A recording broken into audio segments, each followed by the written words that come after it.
Hello, नमस्कार दोस्तों। आपका पॉलिटिकल साइंस का टॉपिक चल रहा था संवैधानिक विकास, जिसका एक पार्ट करवा दिया था। आज इसका दूसरा पार्ट है।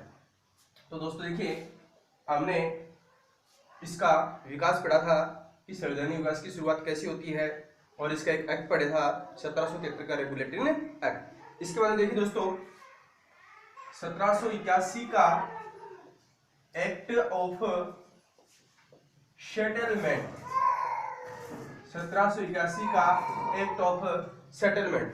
तो दोस्तों 1781 का जो एक्ट ऑफ सेटलमेंट है, ये क्यों पारित किया जाता है? तो देखिए, इससे पहले हमने पढ़ा था 1773 का रेगुलेटिंग एक्ट, 1773 का रेगुलेटिंग एक्ट। तो दोस्तों इस 1773 का जो रेगुलेटिंग एक्ट था, इस 1773 के रेगुलेटिंग एक्ट में और जो कमी रह गई थी, कमी को दूर करने के लिए देखिए दोस्तों कि 1781 का जो एक्ट ऑफ सेटलमेंट है, वो 1773 का जो रेगुलेटिंग एक्ट था, इसमें जो कमी रह गई, उन कमियों को दूर करने के लिए एक्ट पारित किया गया। तो दोस्तों ब्रिटेन की संसद के परवर समिति के अध्यक्ष थे दोस्तों इस समय एडमंड बर्क। तो दोस्तों यह एक्ट है वो एडमंड बर्क के सुझाव पे पारित किया गया। तो देखिए, जो 1781 का एक्ट ऑफ सेटलमेंट है वो एडमंड बर्क के सुझाव पे पारित किया गया। क्यों पारित किया गया? तो 1773 में जो रह गई कमियां थी, उन कमियों को दूर करने के लिए पारित किया गया। तो आप इसे संशोधात्मक एक्ट भी कह सकते हैं, या इसका दूसरा नाम है बंगाल जुडिकेचर एक्ट 1781। ठीक दोस्तों,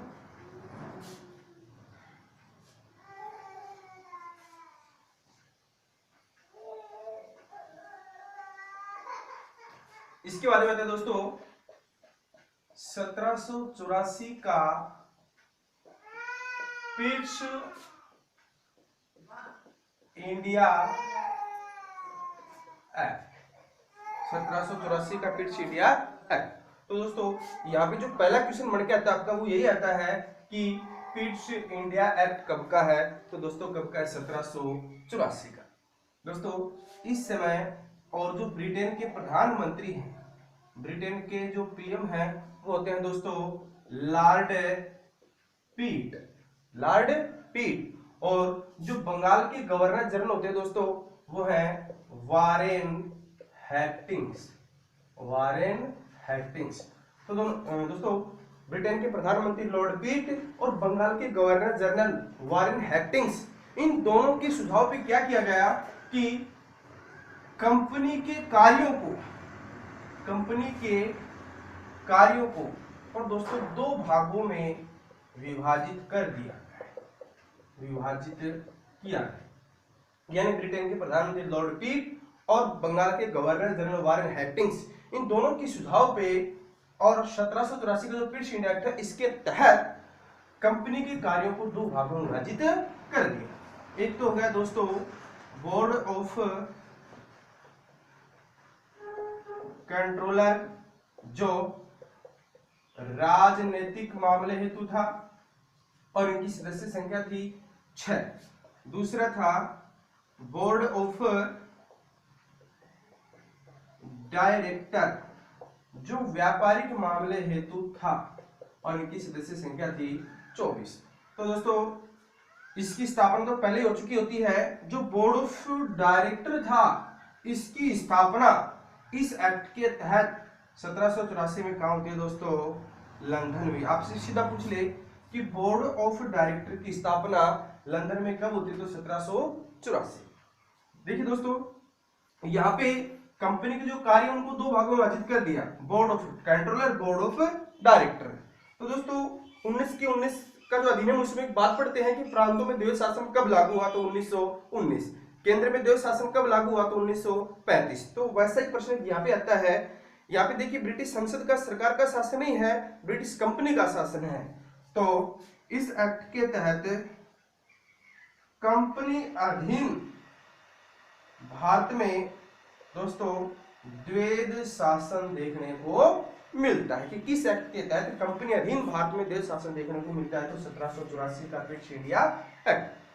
अगली बात करें दोस्तों, तो 1773 का जो रेगुलेटिंग एक्ट था, 1773 का जो रेगुलेटिंग एक्ट था, उसमें हमने देखा था कि बंगाल के गवर्नर को बंगाल का गवर्नर जनरल बना दिया और उसकी सहायता के लिए 4 सदस्यीय कार्यकारिणी परिषद का गठन किया जाता है। तो वो 4 सदस्यीय कार्यकारिणी परिषद की सदस्य संख्या थी, उसको घटाकर इस एक्ट के तरतीब में कर दिया जाता है, 3 कर दिया जाता है।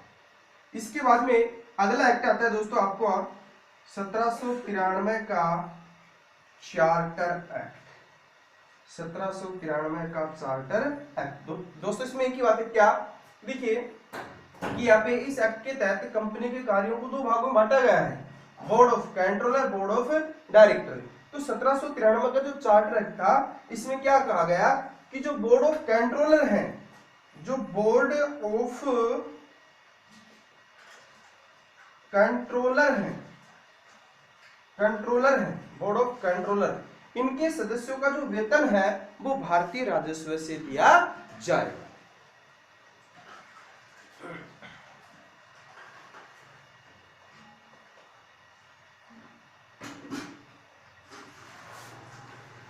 इसके बाद दोस्तों 1813 का चार्टर एक्ट। 1813 का चार्टर एक्ट। तो दोस्तों इस एक्ट के क्या क्या प्रावधान थे? तो पहला प्रावधान क्या था? इस एक्ट के तहत जो ब्रिटिश कंपनी थी, तो कंपनी के व्यापारिक एकाधिकार को क्या किया गया दोस्तों? समाप्त किया गया, लेकिन आंशिक रूप से, पूर्ण रूप से नहीं। कि आपसे पूछे कि किस एक्ट के तहत कंपनी के व्यापारिक एकाधिकार को समाप्त किया गया, तो 1813 का चार्टर एक्ट है। लेकिन पूछे कि पूर्ण रूप से कब समाप्त किया गया, तो दोस्तों 1833 में। कैसे? देखिए कि इस एक्ट के तहत कंपनी के व्यापारिक एकाधिकार को क्या किया गया? समाप्त किया गया। लेकिन इसके साथ क्या कहा गया कि चीन के साथ व्यापार और भारत के जो पूर्वी राज्य हैं, पूर्वी राज्यों के साथ चाय के व्यापार को आगामी 20 वर्षों तक बनाए रखा। तो आंशिक रूप से हो गया, क्योंकि जो कंपनी का व्यापारिक एकाधिकार है वो पूर्ण रूप से कब होगा? तो 1833 में। ठीक है। दूसरी बात, इस एक्ट के तहत शिक्षा व साहित्य के क्षेत्र में और सालाना 1 लाख रुपए खर्च करना क्या हुआ? तय हुआ। तीसरा इसका एक पार्ट आता है दोस्तों कि इस एक्ट के तहत भारत में प्रथम बार ईसाई मिशनरियों को, दोस्तों ये ईसाई मिशनरी होते हैं धर्म प्रचारक, तो इस एक्ट के भारत में प्रथम बार ईसाई मिशनरियों को और दोस्तों धर्म प्रचार की क्या दी गई? छूट। यानी इस एक्ट के तहत भारत में प्रथम बार ईसाई मिशनरियों को धर्म प्रचार की क्या दी गई? छूट दी गई। चौथा इसके अंदर क्या रहता है दोस्तों? इसमें जो स्वायत्त शासी संस्थाएं हैं, स्वायत्त शासी संस्थाओं को करारोपण का अधिकार दिया। इस एक्ट के तहत जो स्वायत्त शासी अपने स्तर की जो निम्न स्तर की जो संस्थाएं होती हैं, उन स्वायत्त शासी संस्थाओं को इस एक्ट के तहत करारोपण संबंधी प्रावधान किया गया, उनको अधिकार दिया गया।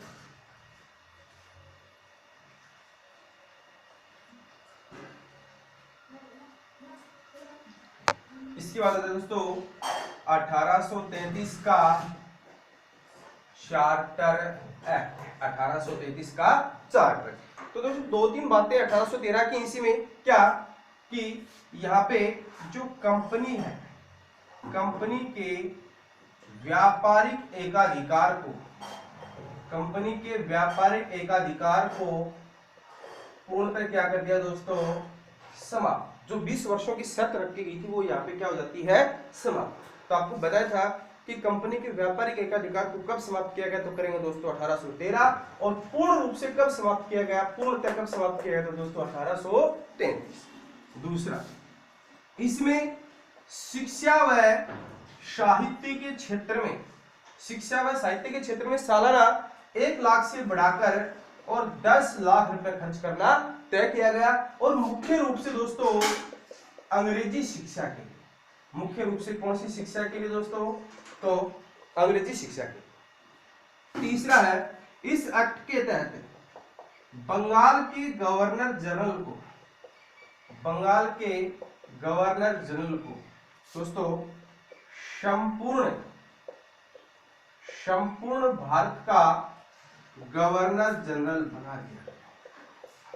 इस 1833 का जो चार्टर एक्ट है, इसका सबसे इंपॉर्टेंट प्रश्न ये है दोस्तों कि 1833 का चार्टर एक्ट है, इसके तहत बंगाल के गवर्नर जनरल को दोस्तों संपूर्ण भारत का गवर्नर जनरल बना दिया गया। तो दोस्तों यहाँ पे भारत का प्रथम गवर्नर जनरल बनता है Lord William Bentinck, Lord William Bentinck. तो दोस्तों जो पीछे पटवारी का एग्जाम हुआ था उसमें आया था कि भारत के प्रथम गवर्नर जनरल कौन थे, तो दोस्तों भारत के प्रथम गवर्नर जनरल कौन थे, लॉर्ड विलियम बेंटिंग।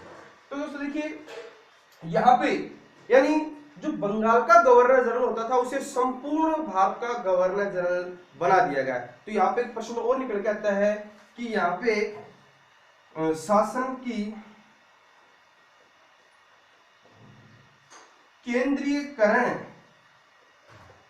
केंद्रीयकरण प्रणाली की क्या होती है, शुरुआत।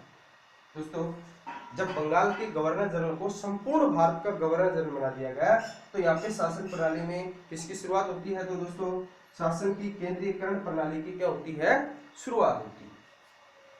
फिर दोस्तों इस एक्ट के तहत देखिए 1773 में आपने पढ़ा था कि गवर्नर जनरल की सहायता के लिए सदस्य संख्या जो कार्यकारिणी परिषद थी उसकी कितनी थी, 4। 1784 में घटाकर कितनी कर दी गई थी, 3। अब यहाँ जो गवर्नर जनरल की कार्यकारिणी परिषद थी, कार्यकारिणी परिषद उसकी सदस्य संख्या 3 से बढ़ाकर पुनः कितनी कर दी जाती है, 4। और चौथे सदस्य के रूप में विधि सदस्य की नियुक्ति की जाती है। चौथे सदस्य के रूप में किसकी नियुक्ति की जाती है, विधि सदस्य। और भारत के प्रथम विधि सदस्य मतलब दोस्तों लॉर्ड मेकाले, लॉर्ड मेकाले। दोस्तों एक प्रश्न और आता है लॉर्ड मेकाले का क्या कि शिक्षा के लिए लॉर्ड मेकाले की अध्यक्षता में 1834 में मेकाले समिति गठित की गई थी। कौन सी समिति गठित की गई थी, मेकाले समिति। धन्यवाद दोस्तों, इससे आगे क्लास अगले वीडियो में।